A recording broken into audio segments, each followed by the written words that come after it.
Greetings, citizens. Hey you beautiful, curious human being you. Welcome to my channel and welcome to today's Drunk Mysteries episode. I'm so happy we could meet like this. I'm so happy that somehow in all of this craziness today, you and I were able to find each other on this crazy little planet that we call home. My name is Brittany, or BRATTERSTEIN, whichever you prefer, and today we're going to be discussing the mysterious Dyatlov Pass incident.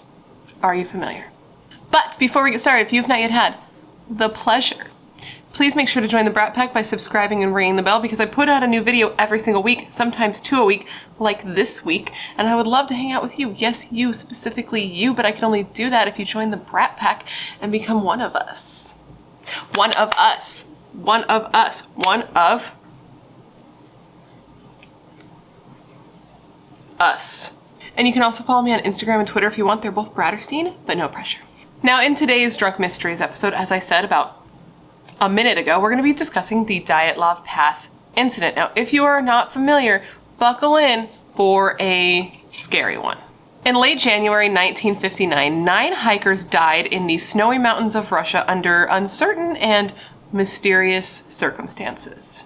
All of the people who took part in this trip, all of the hikers who had lost their lives, they were all very experienced hikers with ski tour experience, and their destination for this trip was to a mountain whose name in English translates to "Don't go there." And sadly, this group never did go there. They never did make it to their destination.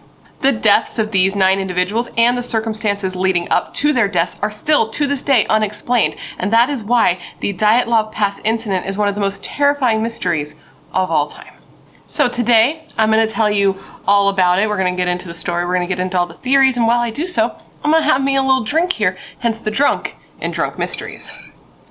Today, we have a little Bailey's and a little coffee. Now, if this doesn't seem like your thing, if this isn't the type of video you're into, thank you for hanging out this long. That's very nice of you. I hope you find somebody more your speed. But if you're kind of on the fence like, I don't know about that. Sounds interesting. Sounds a little weird. Maybe hang out a while. You may be surprised by how much you like it. And you may come to find that I'm a pretty cool dude. I don't know. Let's see. Now, with all of that said, let's discuss the Dyatlov Pass mystery.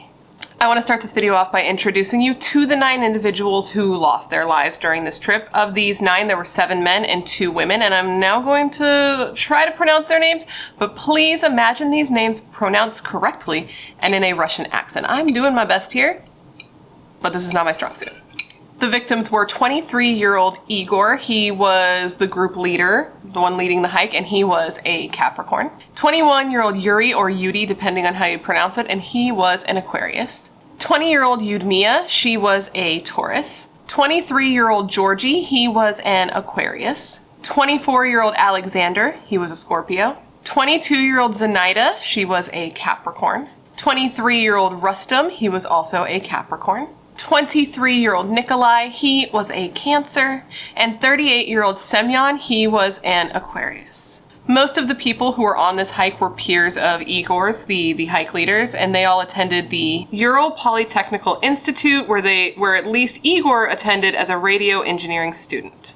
All of these people on this trip were experienced hikers, as I said, with ski tour experience, which means that they would be very capable of handling a hike like this. They were also grade 2 hikers, which is the second highest grade you can get when ranking like hiking grades. I don't know a lot about hiking like that. Like, I hike, but like I LA hike. You know what I mean? And apparently after doing this hike, after completing this hike, they would all be, what's the word? They'd be bumped up to grade 3. They'd be grade 3 hikers, which is like the big daddy hikers of all time. On January 27th, 1959, the 10 hikers headed off towards a mountain called Gora Otorten, which translates in English to Dead Mountain. And I know I said 10 here and I said 9 in the beginning, and that's because 9 people did lose their lives during this trip, but there was initially 10 people who were supposed to be going on this trip, but we have one survivor here. The survivor was a 21-year-old man also named Yuri, or Yudi, and he was a Cancer.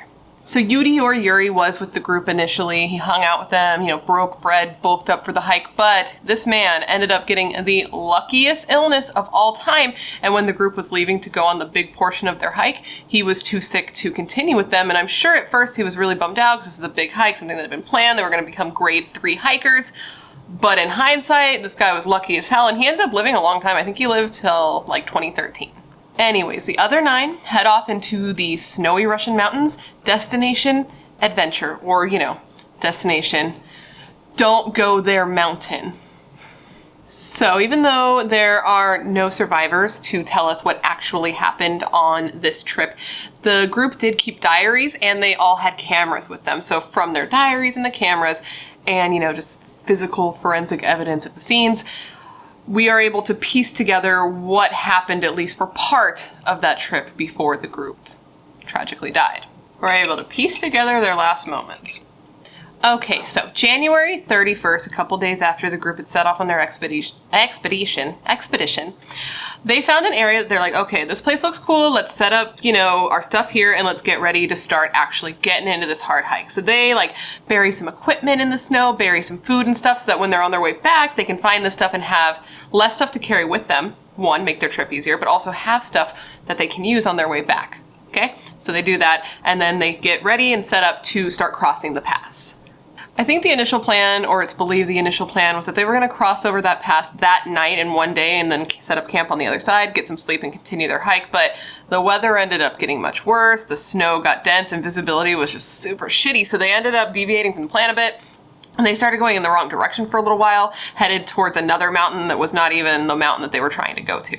At some point, the group recognized their mistake and they decided to just set up camp where they were and just stop for the night because, shit was getting hard to see. But they decided to stop where they were instead of going I think it was a mile downward down the mountain to hang out in this foresty area that would have protected the group from the elements.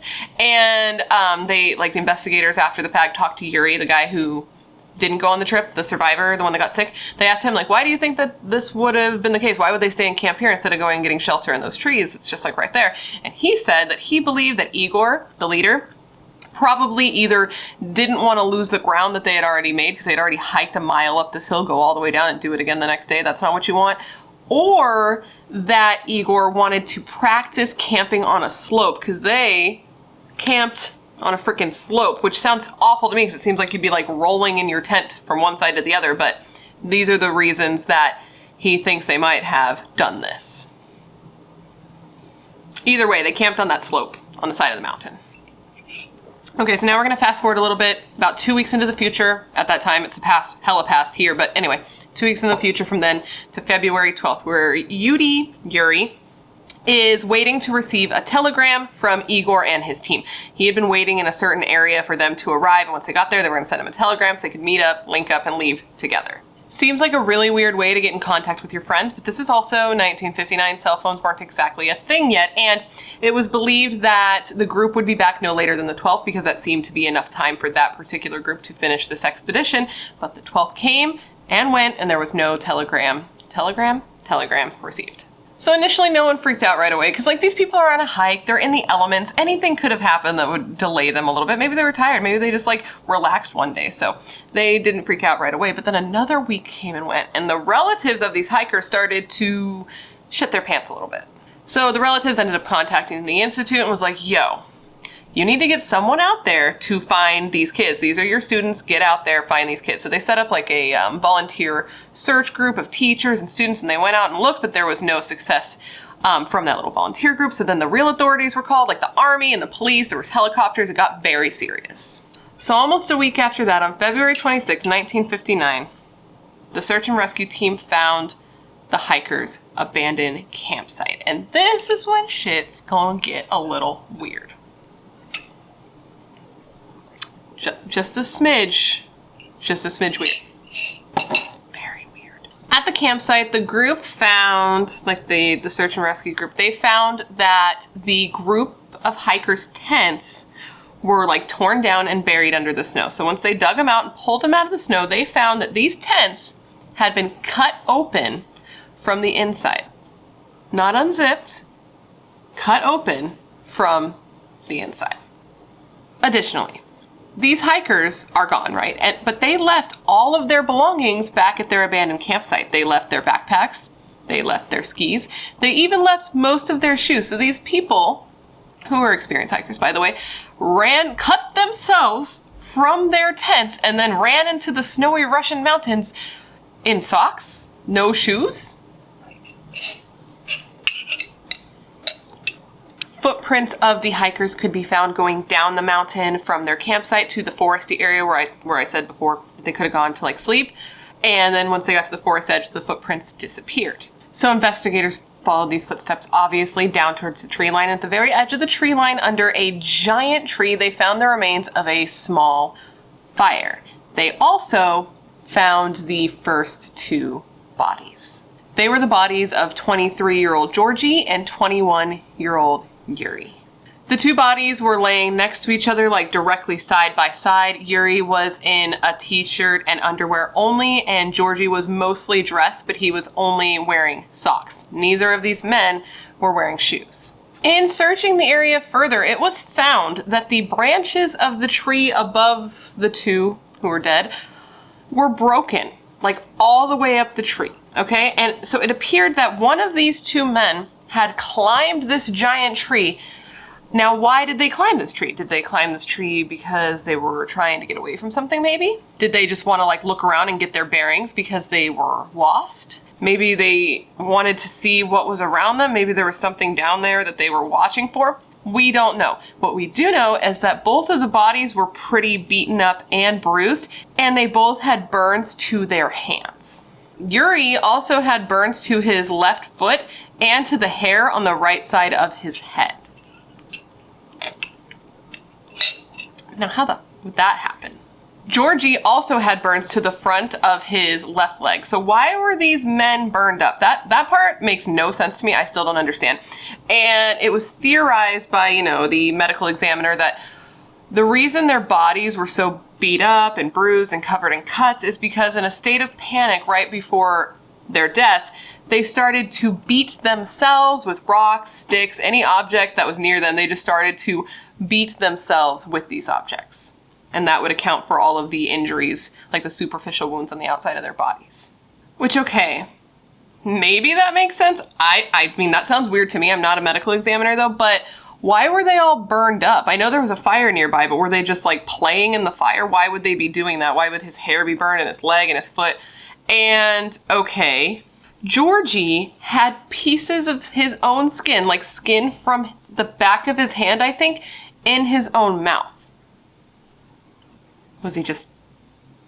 That's really weird, dude. But the 2 men's deaths were listed as hypothermia. Nearby, 3 more bodies were found. These were the bodies of 23-year-old Igor, 22-year-old Zenaida, and 23-year-old Rustam. These 3 bodies were found in a position that would suggest that they were trying to go back to the campsite and had just kind of froze in place and died along the way, kind of in a line. Like there was one after the other, certain number of feet away. Like one was leading and the others were following back to the campsite. I hope that makes sense. Like in a line, just dead. Igor was found laying face up with his head pointed towards the tents, which leads them to believe they were headed towards the tents. And he had his fists clenched in little, like in balls in front of his chest. He was dressed in mostly his own clothing, but he was also wearing a vest that belonged to Yuri, the one who was sadly dead under the tree in his underwear. And he was wearing 2 mismatched socks, but no shoes. He was also wearing a wristwatch on his wrist, and the time had stopped at 5:31. Igor didn't have any internal injuries, but he was beaten up, cut up, bruised up, just like his 2 friends before him. And he also had wounds to his fists that are consistent with being in a fist fight, which was very odd. His cause of death was listed as hypothermia, but it was weird because the jacket he was wearing was completely unbuttoned, and you would think if you were freezing to death, you would want to button that shit up. You're cold, right? That makes sense in my mind. Next in line was Zenaida. She was found laying face down in the snow. Again, her head was pointed towards the tents, which made them think they were headed back there. She was dressed better than the majority of the ones that were found, of the people that were found out in the snow, but she still, like the others, was not wearing any shoes. She had a wound on the back of her, I believe it was her right hand, that had a jagged cut where the skin had been removed from her hand, which is just so gnarly. And she also had a giant bruise on her torso that looked like it was created by something like a baton. Her cause of death was also ruled to be hypothermia, and it's super weird because after her death, they actually did do the test to determine whether or not she had been sexually active before dying, which I thought was really, really weird. Maybe this is something they always do in autopsies, I don't know, but it did show that she had not been sexually active prior to death. Last in line was Rustem. He, like Zenaida, was found face down in the snow with his head pointing towards the campsite, and he, again, like Zenaida, was better dressed than his friends before him. Though all three were pretty beaten up, they had a lot of superficial cuts and bruises. Rustem seemed to be the most beat up, and he also had fractures to his skull. He also had corresponding bruises to his skull, where the skull fracture would be, along with bruises to his fists that were consistent with being in a fist fight, but his cause of death was also listed as hypothermia. It was said also that his skull fracture would have immediately disoriented him and made it difficult for him to kind of like help himself, which would have sped up the freezing to death process. So that makes 5 out of the 9 hikers found, and the other 4 dude wouldn't be found for 2 months. The snow was so bad that they were kind of like buried and they couldn't be found, but once the snow started to melt in May, the last of the hikers and more of their belongings were found.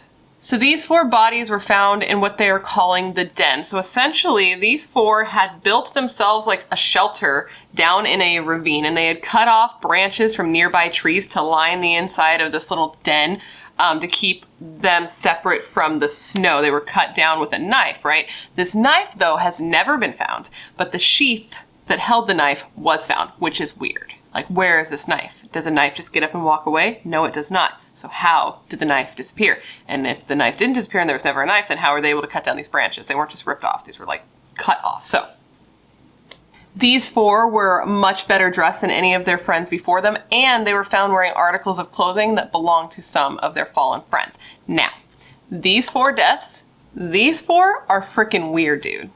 If you thought the others were weird, these are weird. All 4 of the individuals in the den had damage to their bones, and it appeared that they had been crushed by an immense force. It was even compared to, the damage was compared to that of the damage you would sustain if you were hit by a car. We're gonna start with 20-year-old Yudmia, and this girl had some weird injuries, dude. Okay, Yudmia. She had most of her ribs broken on both sides of her body, along with a giant hemorrhage to her heart. Her nose was like completely flattened to her face, and her eyes and her tongue were missing. She was also missing her entire upper lip, which left her teeth and jaw exposed. And this part is just like, if all that wasn't already like, this one's like, ugh. They also found a lot of blood in her own stomach. And this indicates that she was alive when her tongue was removed and had swallowed her own blood. She too was tested for sexual activity, and it was found that there was none, and her cause of death was listed as internal bleeding from the hemorrhage in her heart caused by severe chest trauma. Next was 38-year-old Semyon. He had several broken ribs on the right side of his body and an open wound on the right side of his head that exposed his skull. Both of his eyeballs were missing, along with the soft tissue around the left side of his eyebrow that again exposed his skull. And something that I find odd is that Semyon was found with a camera around his neck. And the reason I find this odd is because we see this whole, like, this group is so terrified that they cut themselves out of their tent and they run out with no shoes on, no, like not ready for the weather. But this guy had the time to have his camera, so I'm wondering if it was already around his neck or not. Either way, I just find that to be kind of odd. The photos that were on this camera have never been released, by the way. It was said that the film that was in the camera got destroyed or got ruined in the elements, but it's just so weird that he brought it in the first place. I don't know how I feel about that. It's a little suspicious. I don't know how I feel about that. He was also found holding a pen in one... Excuse me, what? He was also found holding a pen in one hand and a notepad in the other hand, but nothing was written on the notepad, and his cause of death was attributed to severe chest trauma. Severe chest trauma. Both Yudmia and Semyon had an interesting pattern of injuries. They were, and I quote here, very similar in direction and force despite the differences in shape, height, and body composition of the two. This would suggest that whatever caused this incident was not a single uniformed event.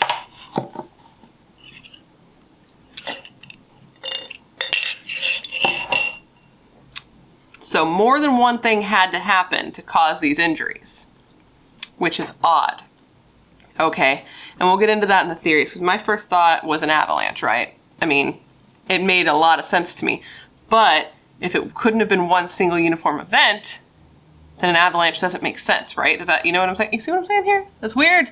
It's weird, guy. Apparently injuries like this, injuries with this type of trauma to the body caused by a large force that doesn't cause a lot of soft tissue damage to the chest, like they were crushed, but the soft tissue wasn't really like damaged. And apparently this type of trauma is similar to the type of trauma that would be caused by the shockwave from a bomb, which is very interesting. 24-year-old Alexander was found shoeless like the others. He too had missing soft tissue on his face where his skull had been exposed. And he too had a flattened nose. He had a wound behind his ear, and he also had what was described as a deformed neck, and in some sources it said that his neck was broken. These injuries were said that they could have been from being in a physical fight, and that these injuries could have contributed to his death, but his death was ruled as being caused by hypothermia. 23-year-old Nikolai was one of the best dressed for the weather that they were in, and he was one of the only, I think there were only 2 of them, and he was one of the 2 that were actually found wearing shoes. He was also found wearing 2 wrist watches, and one of them, the time had stopped at 8:14, and the other, the time had stopped at 8:39. Nikolai had fractures to the side of his skull with a crack that radiated to the front of his eye. He had a bruise on his upper lip and a hemorrhage to his bicep. The autopsy technician ruled out the possibility of this skull injury being from him just like falling down and hitting his head on a rock, because he said that it was too severe of an injury for that to have been the cause. He said it was more in line with Nikolai being hit by a fast-moving automobile, and that's weird because, again, not a lot of soft tissue damage, and it's also said that this injury would have knocked him unconscious. After just a few months, the investigation into these people's deaths was closed. The manner of death was labeled as being caused by natural forces, and all of the files were classified. Authorities said that there was no evidence of foul play, and the medical examiner said that it was ruled out that these injuries were caused by another human being. Again, he said the injuries were more in line with being in a terrible car crash, so what happened to these people? What is going on? That's the question. Now let's get into the weirdness and the theories. But first, I need to refill this drink. We back. So, theory number 1. So day 1, second one, immediately upon hearing about this case, my first thought was avalanche, right? That makes such logical sense. It has to be an avalanche. Nothing else, that's it. Case closed. I solved it.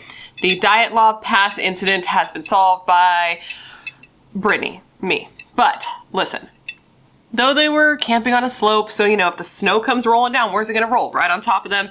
And though this would explain why they cut themselves from their tent so quickly and ran so quickly, because they're like, that's an avalanche, we gotta go, let's go, let's go. And though this could maybe explain the injuries the group sustained, how it would seem like they were hit by a car, like heavy, fast-moving snow, I imagine, could be responsible for such types of injuries. And I do think this could also account for why they were separated, because they were just running in a panic, and maybe some of them were knocked down and rolled to different areas.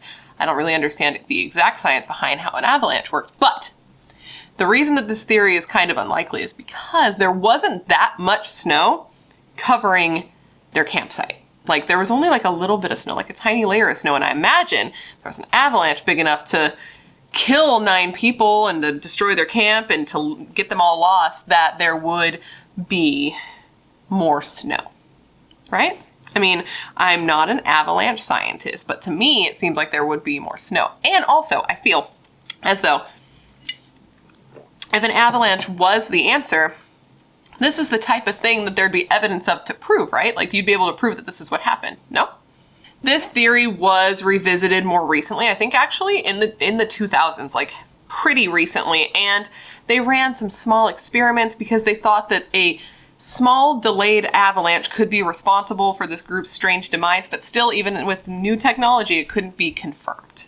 Okay, theory 2. This is one that I had never heard of before. I'd never even heard of this phenomena before, and it fascinated me. And this theory is that the group was driven into hysterics due to infrasound that was caused by a karma vortex. Apparently this is a weather phenomena where wind hits a certain object like a mountain that's in a particular shape that causes these vortexes.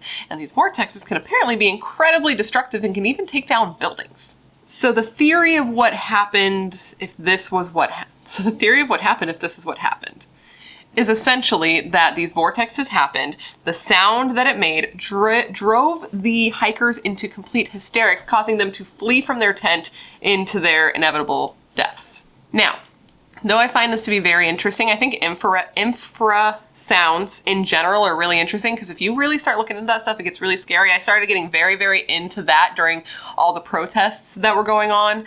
I mean, they're still going on, but during the lots and lots of protests last year. And I got very into infrasound because, I mean, they were using it, you know what I'm saying? They were allegedly using infrasound to break up protests.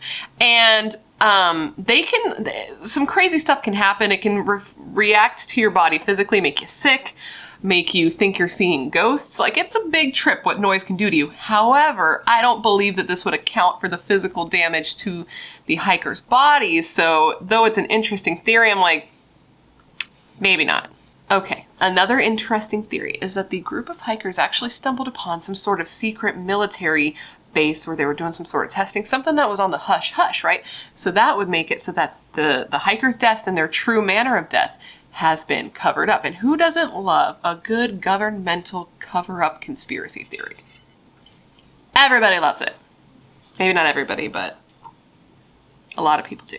So basically with this theory, it's thought that this group, accidentally came upon an area where maybe the government was testing some top secret, very, very highly advanced weapons, maybe radioactive weapons, maybe infrasound weapons that could cause the sounds like the vortexes in the previous theory. That kind of weaponry. So the pieces of the puzzle that would fit into this theory, we haven't even covered yet. 1. Several of the hikers were found with radiation on their clothing. When their bodies were found, there was radiation on their clothing. Though the type of radiation or the amount on their clothing has not been disclosed, it was there. Additionally, people who saw the bodies reported that their skin was like a weird orangish tan color, and apparently that's something that can happen with radiation as well. Yeti, the hiker who fell ill and was not able to continue with the hike with all of his friends, well, he actually leans towards this theory most. He believes that the military perhaps came upon the hikers' campsite prior to the search and rescue team, which, fits into the theory we're talking about. And the reason that he feels this way, among other reasons, is because after the campsites were finally found, Yuri was brought in and he was asked to identify all of the belongings. Like, hey, who does this belong to? Who does this belong to? Who does this belong to? And there were a couple of items at the campsite that he says didn't belong to any of them.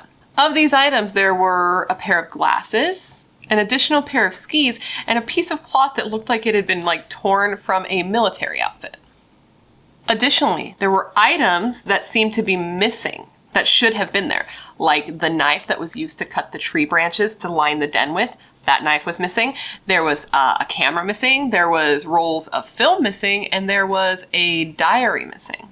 And those are kind of weird things to be missing if you think of it in the conspiracy theory realm. I mean, camera, diary, photo rolls, this could hold evidence that shows something that maybe whoever took them didn't want to be seen. And then one was a weapon, which who knows if that weapon might have been used. There were jagged cuts on the hands to remove the skin. I'm not saying this is what happened. I'm just kind of going down a rabbit hole of how this could play into this theory. Leading off of that theory, there is also a theory that this group of individuals was on a mission for the KGB, that 2 of the people who were in the group of hikers were confirmed KGB members. Knock, knock. Who's there? The KGB. KGB who? We will ask the questions. Okay. Anyways, sorry about that. Anytime there's an opportunity to sneak in an office reference, I'm going to do it. But anyway, with this theory, basically, this group of individuals is on a mission up into these snowy mountains to provide support for a technologically fueled experiment of some sort, naturally. When the hikers went on this hike, they were carrying with them a lot of camera equipment, which is true. And it's thought that, why were they carrying just so much camera equipment? What was the reason for this? Well, they're thinking that the reason for this is because this group of people was going to go up to that mountain, you know, the Don't Go There mountain, Dead Mountain. They were going to head up there and they were going to meet the people who were running this techie experiment, and they were going to take photos of what happened to document the experiment. But something, who knows what, went horribly wrong, and now they're all dead. And what kind of strengthens this theory? I say strengthens because I think this one's a little bit like weak, unless it's a little bit of each theory that's true, which who knows. But anyway, part of what strengthens this theory is that one camera and 6 out of the 10 rolls of film that were brought on this trip are just missing. Now, why are they missing? Maybe they contained something that someone doesn't want anyone to see. Who knows? Not me. But there were reports of some bright spherical shaped lights hovering above the Dyatlov Pass at the time that the hikers were killed. So now those lights are going to segue me into my personal favorite theory. I'm not saying it's the most accurate theory, but it's my personal favorite theory, and that is aliens. Yes, bitch, aliens. So 30 miles away from where the Dyatlov 9 were hiking, camping, sadly dying, there was another group of individuals who were camping, and they had seen up in the sky these lights that were reported. They were described as orange, circular orbs across the sky, and they also described seeing disc-like, shiny metallic crafts the size of the full moon flying across the sky. So, could all of these deaths have been caused by aliens? That's kind of the theory here. So let's say that night one of the group was standing outside taking pictures. Maybe it was Semyon. He was the one with shoes and he had a camera around his neck. So maybe he was outside standing, doing his thing while the rest of the group was inside their tents, unwinding, getting undressed for the day. That's why they didn't have shoes on and shit. And he looks in the sky and he sees all these orbs, right? He sees all these orbs. He sees these crafts and he starts taking photos. Let's say that these creatures realized they were having their photos taken and they were like, we're not about that life, and they started to come at the group and in fight mode. They were in fight mode, and so the guy or whoever was taking photos in this scenario in my brain, it's Semyon, he starts screaming, oh shit, aliens are coming, time to go. Everybody jumps out of their tents, they know they're in danger, they take off, blah, blah, blah, blah. I'm not saying this is what happened. I'm not even of the mind personally that when aliens do come down to our Earth, assuming they haven't already, which they probably have, that they would be in like, I'm gonna kill you mode, but I'm wearing a tin hat right now and we're getting into the theory. And okay, in this theory, if this is what's happening, who's to say what type of weapons aliens would have? Maybe they have the type of weapons that could cause the type of injuries that our group had here, where the bones were crushed and they didn't have soft tissue damage. I don't know if this is, I don't know. Nobody knows. I'm just tossing ideas out here. What do you think about that? Another thing that strengthens this theory that's super freaking weird, go online, you can find this information, it's crazy. Okay, so one of the lead investigators that were looking into the deaths of these 9 individuals said that the treetops, okay, the treetops surrounding the area where the bodies were found were burnt. The tops of the treetops were burned. Like maybe there was a spaceship hovering above it, burning the treetops, okay? This man also said that he was told by his supervisors to take out anything that had anything to do with aliens. Take that shit out of the file. We don't need that in there.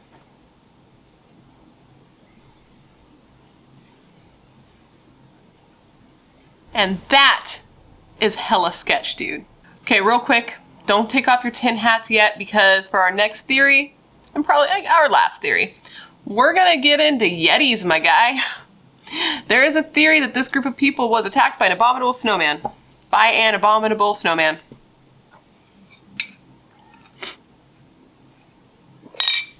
In this theory, it is thought that a freaking Yeti came upon this group's campsite and attacked and killed them, okay? And what strengthens this theory is, okay, there was a little excerpt written by the group.